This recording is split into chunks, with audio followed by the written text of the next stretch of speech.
Turabaramukije bakunzi bacu muri hirya no hino kw'isi mukunda ibiganiro byacu by'intungamagara twama tubashikiriza kuri no televiziyo yanyu. Turabifurije amahoro no kumererwa neza aho muri hose. Turizeye yuko abamaze igihe bakurikirana ibiganiro dutanga bijanye n'intungamagara bibafasha cyane, kandi turabibona mu makomantere mu bantu batwandikira hirya no hino. Dutera kamo n'abandi bose bifuza kugira amagara meza, bifuza kumenya ingene bofungura ku rutonde rwiza, bifuza kumenya ingene bokwivura bakoresheje ingaburo ntibame kwa muganga, bifuza gutegura ubuzima bwabo kugira ngo bashobore kumara imyaka myinshi batari mu bihe by'amastress n'ingwara n'ibibazo bitandukanye bijanye n'ubuzima. Mukurikirana ibiganiro bizobafasha cyane. Turavuga ku ngingo nyinshi zishoboka zijanye n'ubuzima bw'abantu, kandi turakira n'ibibazo bitandukanye by'abantu tukabafasha uburyo bashobora kwivura. Tubibutse yuko muri kino kiganiro cyacu dufise intumbero zibiri. Intumbero ya mbere niyo kwigisha abantu ibijyanye n'ubuzima bwabo kugira ngo bamenye ingene umubiri ugwara, ibintu bituma kenshi abantu bandura ingwara canke bagwara ingwara zitandukanye. No kuvuga kumenya ingene umubiri ukora n'ingene ugwara muri rusangi. Cyo ni cya mbere. Icya kabiri ni ugufasha abantu ingene bashobora gufungura neza kugira bikunde bikingire, hanyuma bamaze kugwara naho bashobore kwivura bakoresheje ingaburo hamwe n'imiti kama. Abatakurikiranye ibiganiro byatanguye kumbure barashobora kugira ibibazo byinshi kubijanye n'ubuvuzi kama, kubijanye n'imiti kama. Abifuza kongera kubimenya kumbure batavyumvise canke batabisobanukiwe, muze mutwandikire hanyuma tubasigurire, canke bibaye ngombwa dukora ikindi kiganiro kivuga kubijanye n'icarico ubuvuzi kama. Uno munsi tubafitiye ikigwa kijanye n'ingwara imwe iriho kandi igwiriye cyane mugabo ifata igitsina gore, abantu b'igitsina gore. Ni ingwara irangwa no kuribwa mu bihe by'ubutinyanka, ivyo bita règle douloureuse. Bamwe bavuga ubutinyanka, abandi amaregre, abandi ki, ariko muravyumva. Iyo ngwara ku bakobwa no ku bamama muriko muramurikirana muca muvyumva yuko icyo ari kibazo musanzwe mufise, kandi nibaza yuko benshi mufise amatsiko yo kumenya ivyo ari byo n'ingene mushobora kwifasha kuri ico kibazo. Muri make rero ino ngwara imeze gute? Kuribwa mu bihe by'imihango canke mu bihe by'ubutinyanka, règle douloureuse, ni kibazo gishikira abakobwa bakiri bato benshi, ku buryo ubushakashatsi bwakozwe n'abaganga b'abahinga bwerekana yuko nk'ibice 70% by'abakobwa bakiri bato barashikirwa n'ico kibazo. Hanyuma iyo ngwara kandi irashikira n'abamama bakuze, mbere wanashakana bagiye bari mu bihe bimirije kurangiza ibihe byo kuvyara, bagomba bashike muri cya gihe bita menopause.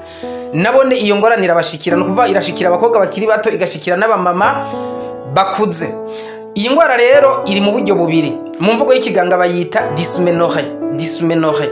Hanyuma hariho dysménorrhée primaire, iyo ni ya mbere. Iyo dysménorrhée primaire niyo ngwara nyene iyo ifiswe n'abakobwa bakiri bato guhera mu myaka 12 kubandanya ho gushika mu myaka nka 20 kuduga. Kubera ki bayita primaire? Ni kubera yuko ku mukobwa akiri muto aba yatanguye kuja mu mihango yiwe mu gihe cy'imyaka 12-13, akaca abona afise ico kibazo, yajayo akaribwa, akagira ibimenyetso bitandukanye nko tuza kubivuga, mugabo atagituma kigaragara cyatumye iyo ngwara ibaho. No kuvuga ni ibintu bizuko nyene. Hanyuma hari igihe iba dysménorrhée secondaire. Ubona uburyo bugira kabiri bw'iyo ngwara. Dysménorrhée secondaire ni gihe uba ufise iyo ngwara mugabo ikaba yaje yuririye ku kindi kibazo c'ingwara ufise, na cyane cyane mu ngwara zifatira mu bihimba vy'irondoka. Iyo dysménorrhée secondaire ikunda gushika hanini ku bamama bakuze, abamama abavyeyi bakuze, kubera yuko yoyo iza kuza idugiye ku kindi kibazo c'ingwara ufise muri izi ngwara zitandukanye zifatira mu bihimba vy'irondoka. Nk'akarorero, abadame bafise ibivyimba vyo mu gitereko, le fibrome, bagira utuvyimba two muri twa duhimba ngaha bita udusabo, kyste ovarien, canke bafise ingwara z'ubwandu bwo mu bihimba vy'irondoka, infection vaginale, infection urinaire, n'izindi ngwara murantunga zifatira mu bihimba vy'irondoka. Nk'izo zirashobora gutuma habaho ico kibazo cyo kuribwa mu gihe cy'imihango. Iyo rero ije kuribwa mu gihe cy'imihango bije bidugiye ko indi ndwara usanzwe ufise baca bavyita dysménorrhée secondaire. Kuri babandi rero bishika atakibazo bafise dysménorrhée primaire nabo biba vyatewe n'iki? Aho ngiye kubituma les causes de la maladie, kubituma kuri dysménorrhée primaire. Ubushakashatsi bwerekana yuko ikiba cyabaye mu mubiri w'umuntu nuko haba habayeho gutakara k'urutonde rujanye n'ibintu by'inkaburamubiri mu mubiri. Inkaburamubiri ivyo bita hormone. Kubera iki? Kubera yuko kugira ngo ivyo bihe bitangure gushika ku mwana w'umukobwa, ivyo bintu byo kuja mu mihango ya buri kwezi atakaza ry'amaraso bitangura ageze mu myaka ya 12 13 mu kiringo bita puberté, kuko muri ico gihe umubiri wiwe uba wahinduye ukuntu ukora. Mu bwonko bwiwe hari uduhimba tubiri ako bita hypothalamus nako bita hypophyse turi ngaha mu gice cy'ubwikorero cy'ubwonko. Utwo duhimba nitwo tujejwe gutanga ivyo bintu bita inkaburamubiri, les hormones zituma umubiri muri rusangi ukora. Iyo ro umukobwa ageze mu myaka ya 12 13 utwo duhimba twiwe two mu bwonko tuja dutangura gutanga inkaburamubiri tutahora dutanga kare, ziza gutuma umukobwa atangura kugira ibimenyetso vy'uko ari karakura, ubuzima bwe buriko burerekera mu gihe cyo gukura, ku buryo abari karitegura kuzoba umugore. Nivyo bita développement des caractères sexuels secondaires féminines. Ico nk'akarorero umukobwa ico gihe atangura gusonga amabere, igikuriro ciwe higatangura kuva mu bihe by'ubwana, ukabona ko ari umuntu atanguye gukura, ijwi rigahinduka n'ibindi bitandukanye by'ibimenyetso biba ku mubiri wiwe. Muri ivyo rero niho haca haziramo n'ivyo bintu by'uko iyo mihango ya buri kwezi ikitangura kuba. Izo nkaburamubiri zitangura kuboneka nk'iyo bita LH mu mvugo y'imfunyopfunyo, mu majambo yose ni hormone de luteinisation. Hakabaho niyo bita FSH mu majambo yose ni hormone de stimulation folliculante. Hakabaho izo bita prostaglandine, izo bita estrogene, izo bita progesterone. Izo nkaburamubiri zose zitangura kugwira muri ico gihe, zikaca zituma ivyo bihe bitangura kuba kuri we, kandi izo nyene nizo zishobora gutuma muri ivyo bihe nyene ashobora no gusama imbanyi mu gihe hobaho ibintu byo kurangura amanga yabubatse. Nico gituma abakobwa bageze muri ivyo bihe bisaba ko biyubara cyane.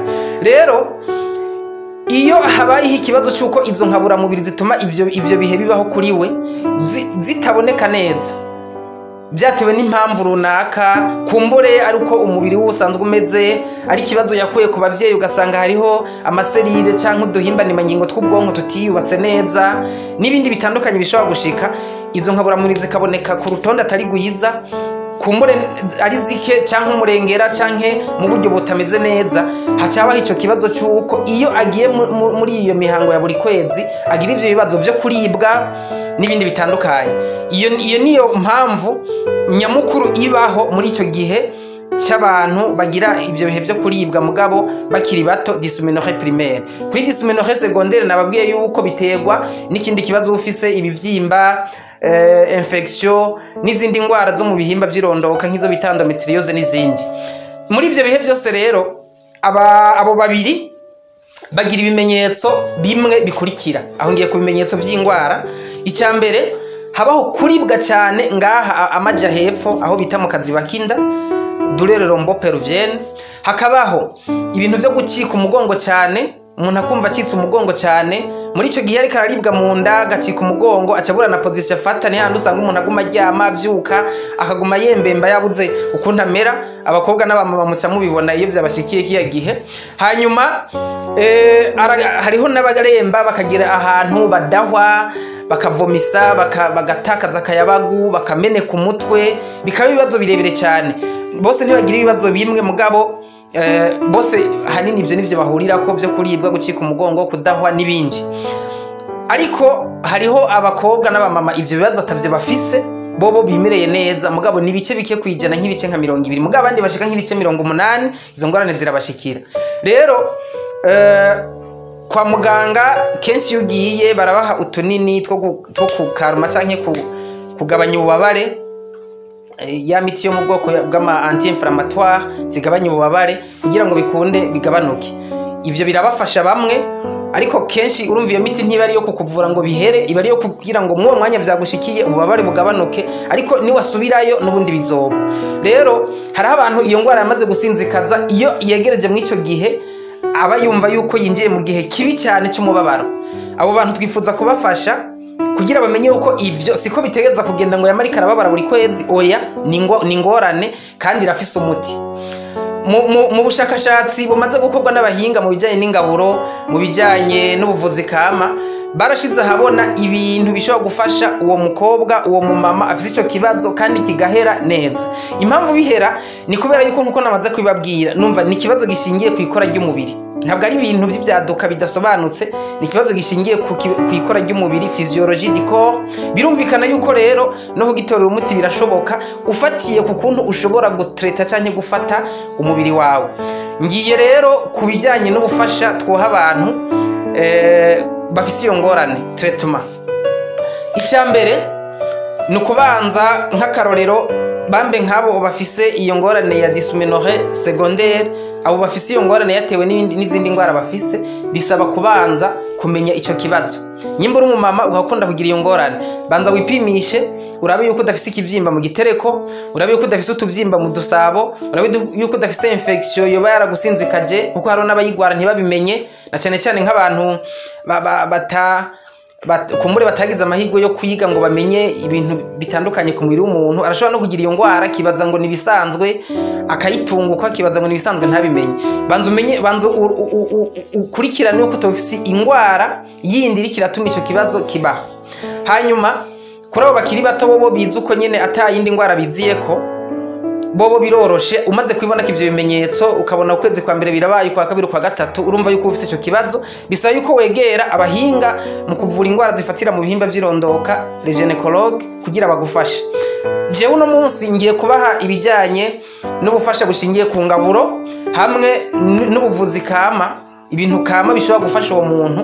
Ariko kandi ndabahimiriza yuko umaze kubona kufise icyo kibazo, imbere yuko ufata ibinda kubari, n'imbere yuko wofata n'indi miti yariyo yose, banza usanga abo baganga baba gynécologue, muganire baguhe n'izindi mpanuro, bagukoreye n'ibindi bipimo byofasha kumenya nyezina ikibazo gituma wamugira iyo ngorane yo kuribwa uri muri ivyo bihe. Twagiye rero icyambere, hariho ibintu by'ingaburo bifasha ubwonko kugira ngo bikunde za nkabura mubiri zituma habaho ibyo bintu by'amaregre ya buri kwezi bizigenda neza. Novuga byinshi mugo no munsi nshaka kubabwira kimwe gusa. Hariho ubwoko bw'ibifungurwa bwo mu bwoko bw'ibinyantete bahekenya bita sesame. Sesame ndazi abantu babaye mu gisagara hirya no hino hamaze gutera imbere barazizi, n'abatarazimenye nabo muzumve muce mugira ubushakashatsi muze muzimenye.